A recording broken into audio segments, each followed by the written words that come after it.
প্রিয় দর্শক, আমি এই মুহূর্তে রয়েছি জেলা প্রশাসকের কার্যালয়ের সামনে।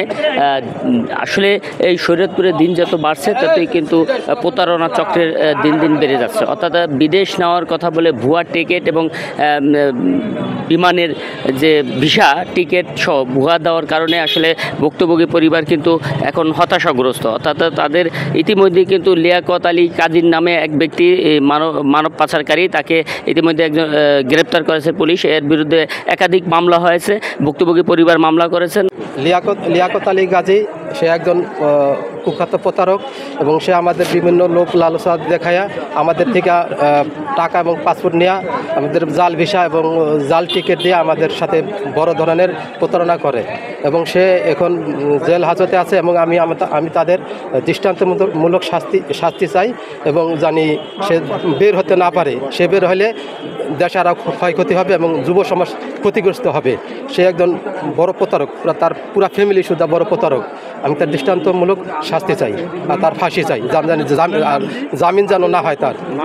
ওদের স্বপ্ন পূরণে পাশে থাকতে পেরে আমরা গর্বিত।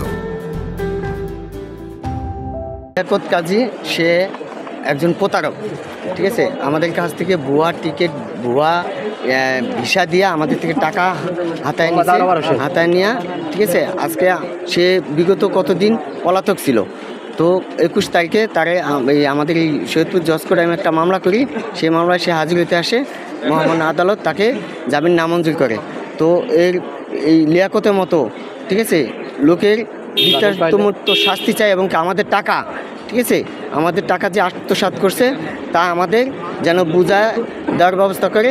সেই জন্য জামিন নামঞ্জুর করার জন্য আমাদের এই মানববন্ধন। এই মোস্তফা দ্বারা যায় ভিসা টিকিট আমার দিছে, আমার টাকা নিছে, কিন্তু এই টাকা দেওয়ার পরে এখন স্বীকারও করে না, আদিও করে না, ওরে খুঁজে পাওয়া যায় না।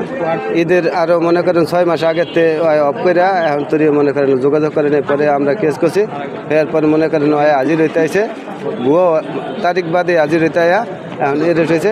মানে আমাকে টাকা জানি কোর্ট যেমনি সুন্দরভাবে আমরা পাই সেই ব্যবস্থা করে, আর নাহলে হয় জানি আজীবন জেলে থাকে এই ব্যবস্থা করবো, মানে মহামান্য আদালত জানি করে। আর আমরা এইটা যদি বিচার না পাই তা পরবর্তীতে আবারও মানববন্ধন বা এত কঠোর হইব। লিয়াকত হোসেন কাজীকে জানি বিজ্ঞ আদালত জামিন প্রদান না করে, কারণ যদি বিজ্ঞ আদালত জামিন প্রদান করেন এই লিয়াকত যে কোনো মুহূর্তে বাংলাদেশ থেকে ত্যাগ করে যেতে পারে। উনি পূর্বে বিদেশি ছিল, যে কোনো মুহূর্তে বাংলাদেশ থেকে ত্যাগ করতে পারে। আমার যে বাদীপক্ষ ক্ষতিগ্রস্ত হবে। আমার নিবেদন, এই জামিন না, এই আসামি এই বাদীর টাকা না পাওয়া পর্যন্ত এই আসামি জানি জেল হাজতে থাকে। আসলে সাধারণ মানুষ এখান থেকে পরিত্রাণ চায় এবং তাদের সর্বোচ্চ বিচার দাবি করছেন। এই ছিল আমার সর্বশেষ শরীয়তপুরের জেলা প্রশাসকের কার্যালয় থেকে।